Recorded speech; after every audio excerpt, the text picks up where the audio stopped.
अस्सलामु अलैकुम नाजरीन, कैसे हैं? उम्मीद करता हूं कि आप अच्छे होंगे। चलिए आज हम लेकर के आए हैं यूनिट 9 का तीसरा वीडियो यानी फोर्ट विलियम कॉलेज पर। इससे पहले हम दबिस्तान दिल्ली और दबिस्तान लखनऊ पर 2 वीडियो बना चुके हैं।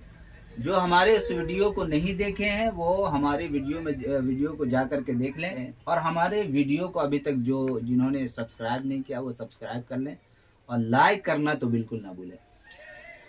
तो चलिए आज हम तफसील से फोर्ट विलियम कॉलेज को पढ़ेंगे। इससे पहले मैं आपसे कुछ सवाल करना चाहता हूँ। फोर्ट विलियम कॉलेज जो इतना मशहूर है, 200 सदियां गुजर जाने के बाद भी आज भी इनका नाम लिया जाता है, इनके कारनामों को लोग पढ़ते हैं, इम्तिहान में इससे सवालात आते हैं। तो इनका जो है इनका फोर्ट विलियम कॉलेज को क्यों कायम किया गया, इनके क्या क्या मकासद थे, इनकी क्या खिदमात थी, इसके अंदर जो पढ़ाने वाले टीचर्स थे, प्रोफेसर हजरात थे, उन्होंने कौन कौन सी किताबें लिखी है। आप अपने से अगर सवाल करेंगे तो आपके जहन में बहुत सारे सवालात आएंगे। तो चलिए उसी सवाल का जवाबात लेकर के मैं आया हूं। आप शुरू से लेकर के आखिर तक हमारे इस वीडियो को देखिए। उम्मीद है कि आपके जो सवालात है वो जरूर हल होंगे। तो चलिए फोर्ट विलियम कॉलेज का क़याम कब हुआ? तो 1800 ईस्वी को। कहाँ? तो कलकत्ता में। कब? तो 10 जुलाई 1800 ईस्वी को फोर्ट विलियम कॉलेज का क़याम अमल में आया। लेकिन उस वक्त जो इंग्लैंड में जो गवर्नर थे उन्होंने एक खत लिखा, चूँकि टीपू सुल्तान के ताल्लुक से 1799 में जो टीपू सुल्तान को शहीद किया गया था उसी को लेकर के उन्होंने कहा कि 4 मई 1800 ईस्वी को जो है इसका क़याम का जो तारीख है वो रखी जाए। तो इसी को माना जाता है, यानी 4 मई 1800 ईस्वी कलकत्ता में। दोनों में से जो ऑप्शन आए आप उसको लगाएंगे। इसके जो फाउंडर थे वो लॉर्ड वॉल्जली ने इसको कायम किया, यानी इसके जो फाउंडर थे वो लॉर्ड वॉल्जली थे। लेकिन इसके जो सदर थे वो जॉन गिलक्रिस्ट को सदर, फोर्ट विलियम कॉलेज का सदर क्यों बनाया गया? क्योंकि जॉन गिलक्रिस्ट जब यहाँ हिंदुस्तान आए तो उन्होंने यहाँ की ज़बान यानी फ़ारसी ज़बान को इन्होंने सीखा, उर्दू ज़बान को इन्होंने सीखा, कई किताबें इन्होंने लिखी। तो इसको देखते हुए इनका सदर बनाया गया और इनकी सदारत में फोर्ट विलियम कॉलेज ने काफ़ी तरक्की की, 4 चांद लगाए उर्दू के ज़बान की तरवीज व इशाअत में, तसनीफ़ व तालीफ में, है ना। हम देखते हैं एक एक करके। इसका जो खात्मा हुआ वो 1854 में गवर्नर जनरल के हुक्म से, यानी लॉर्ड डलहौजी के हुक्म से। तो क़याम कब हुआ? 1800 ईस्वी में। खात्मा कब? तो 1854 में। फोर्ट विलियम कॉलेज के क्या क्या मकासद है? सबसे पहले मकासद को हम जानते हैं, क्यों इसको कायम किया गया। तो अंग्रेज ओहदेदारों और नौजवानों को उर्दू सिखाने के लिए, यानी अंग्रेजों ने देखा कि हमारी हुकूमत उसी वक्त कायम हो सकती है। लॉर्ड डलहौजी का ये नजरिया था कि अंग्रेजी हुकूमत उसी वक्त का मजबूत हो सकती है जब अंग्रेज ओहदेदारों और नौजवानों को उर्दू सिखाया जाए। यानी जब अंग्रेज यहाँ की ज़बान को जानेंगे, यहाँ की तहजीब व तमद्दुन को जानेंगे, तभी वो यहाँ मजबूती के साथ हुकूमत कर सकते हैं। चुनांचे इसी को देखते हुए फोर्ट विलियम कॉलेज का क़याम अमल में आया, अंग्रेज ओहदेदारों और नौजवानों को उर्दू सिखाने के लिए। दूसरा क्या है? किताबों को उर्दू नसर में सादा और सलीस ज़बान में लिखने के लिए। उस वक्त जो बहुत सारी किताबें थी वो इतनी जो है सकील, भारी भरकम अल्फाज, यानी फारसी के अल्फाज इस कदर होते थे कि अंग्रेज को पढ़ने में काफ़ी दिक्कत होती थी। उन्होंने कहा कि भाई ऐसा करते हैं कि ये जो लफ्ज़ सब है उसको आसान लफ्ज़ में तब्दील किया जाए। तो किताबों को उर्दू नसर में, वो भी क्या करे, एक तो नज़म को नसर में तब्दील किया जाए और सादा और सलीस ज़बान में लिखा जाए, इसके लिए भी। तीसरा, अंग्रेज को हिंदुस्तानी ज़बान तहजीब से वाकिफ़ कराना था कि जब तक यहाँ की ज़बान ये नहीं समझेंगे तब तक जो है देर पा हुकूमत नहीं किया जा सकता है। अंग्रेजी हुकूमत का इस्तेहकाम, यानी जो अंग्रेज यहाँ हुकूमत कर सकते थे उसको मजबूती दिलाने के लिए फोर्ट विलियम कॉलेज का क़याम अमल में आया। اب اس کی خدمات کو دیکھیے، خدمات میں اردو زبان کی ترویج و اشاعت، اس کی جو فورٹ ولیم کالج کی کیا کیا خدمات ہیں.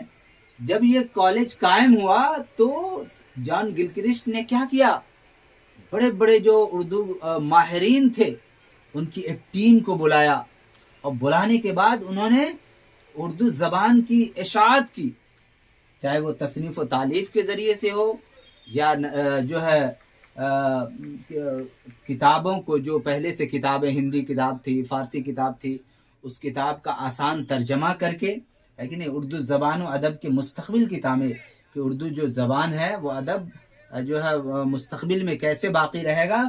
تو اس کے لیے انہوں نے جو ہے اردو زبان و ادب کے مستقبل کی تعمیر کے لیے یہ سارے کاموں کو انجام دیا. اردو اسی طریقے سے اردو زبان کا نثری ذخیرہ کو پہلے جو ہے اردو زبان کا جو نثری ذخیرہ بہت محدود تھا، اس کے دائرے کو وسیع کرنے کے لیے وسیع کیا گیا اس کے ذریعے سے، فورٹ ولیم کالج کے ذریعے سے اردو زبان کا نثری ذخیرہ کیا ہوا، کا فروغ ہوا. اردو زبان و ادب کے مستقبل کی تعمیر ہوئی اس کے ذریعے سے. کتب کا آسان ترجمہ جو ہے، بہت ساری کتابوں کا آسان ترجمہ کیا گیا اس کے ذریعے سے. تصنیف و تعلیف، بہت ساری کتابیں لکھی گئی، ہے کہ نہیں، اردو زبان کی ترویج و اشاعت اس کے ذریعے سے کی گئی. تو یہ فورٹ ولیم کالج کی خدمات ہیں. اس کے علاوہ بھی بہت ساری خدمات ہیں.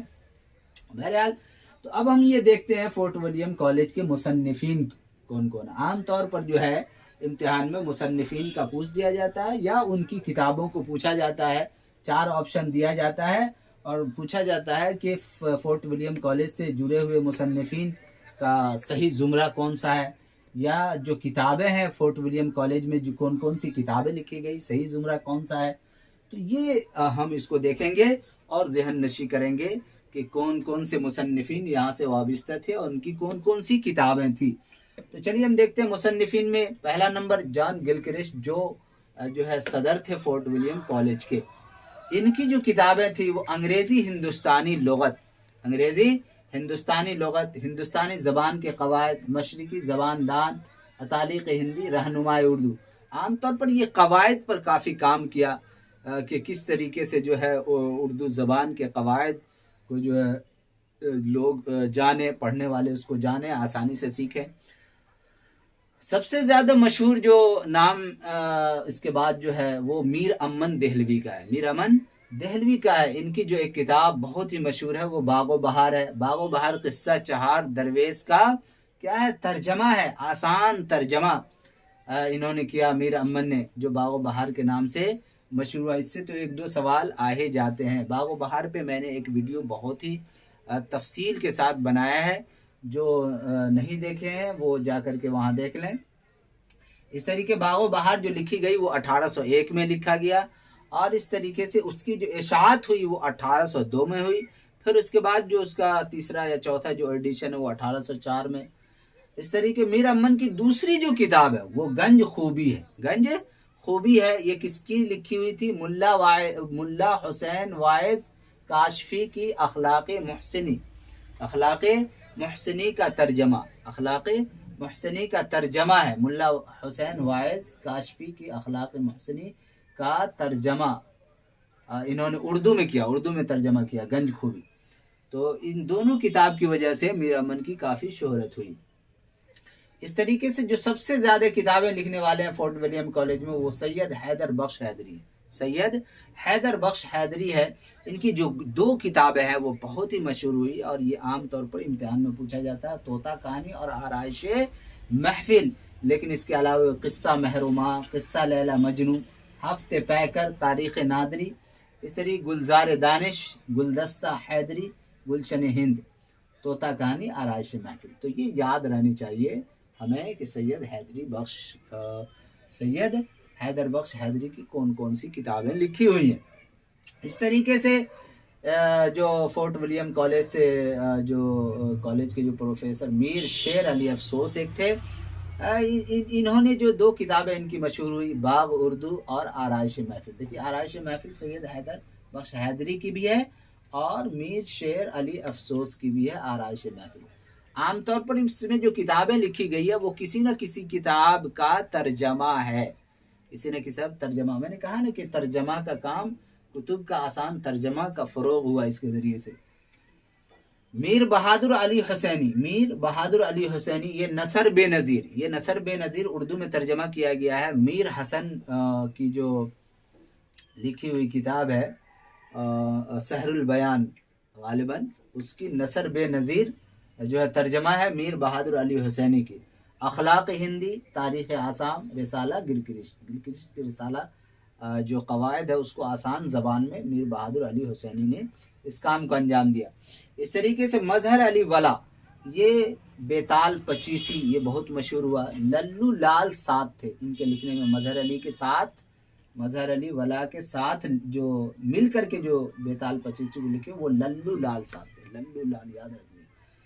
तर्जमा करीमा दूसरी किताब, हफ्द गुलशन, माधो नल काम कुंदला, ये इनकी किताब है। इस तरीके मिर्ज़ा काजिम अली, ये शकुंतला जो ड्रामा बहुत मशहूर हुआ उसका ये तर्जमा, शकुंतला जो इन्होंने तसनीफ़ की तर्जमा, उस ड्रामे का तर्जमा उर्दू तर्जमा है। इस तरीके 12 मासा है कि नहीं, मौसम वगैरह का जिक्र है, तो ये 12 मासा शकुंतला और 12 मासा ये किन की है तो लिखी हुई, तो मिर्ज़ा काजिम अली की।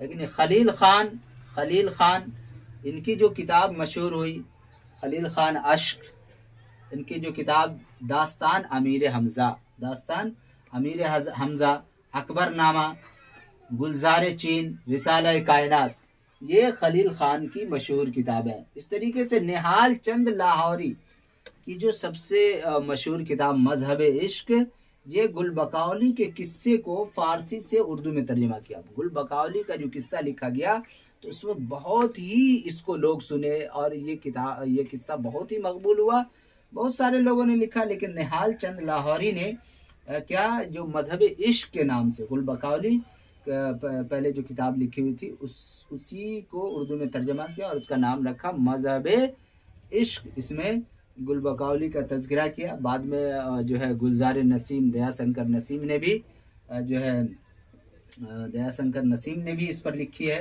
एक किताब। तो क्या हुआ फिर उनकी किताब बहुत मशहूर हुई। तो इसी तरीके से निहाल चंद लाहौरी, ये मजहब इश्क, ये याद रखनी है कि गुल बकौली का उर्दू तर्जमा है।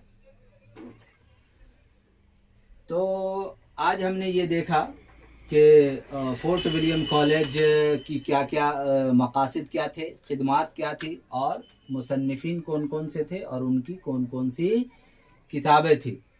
इस तरीके से मिर्ज़ा अली लुत्फ़, इनकी एक मशहूर किताब गुलशन हिंद है। इस तरीके बीनी नारायण, इनकी जो एक किताब है वो 4 गुलशन दीवान जहां। तो हमें जो है थोड़ी सी जॉन गिलक्रिस्ट के बारे में भी आप किसी किताब से पढ़ लें और ये चीज़ें आपके जहन में हो कि मकासद क्या थे इनके, खिदमात इनकी क्या थी और मुसन्निफिन कौन कौन हैं और इनकी क्या क्या किताबें हैं। ये अगर आपके जहन में रहेगा तो उम्मीद है कि आप सवाल को आसानी के साथ हल कर लेंगे। तो कैसा लगा आज का हमारा वीडियो? जो भाई अब तक हमारे वीडियो को लाइक नहीं किए हैं वो हमारे वीडियो को लाइक कर लें और कैसा लगा आज का वीडियो वो हमारे कमेंट्स बॉक्स में लिख करके बताएं। चलिए इजाज़त दीजिए अपने भाई शौकत अली को। अस्सलाम वालेकुम।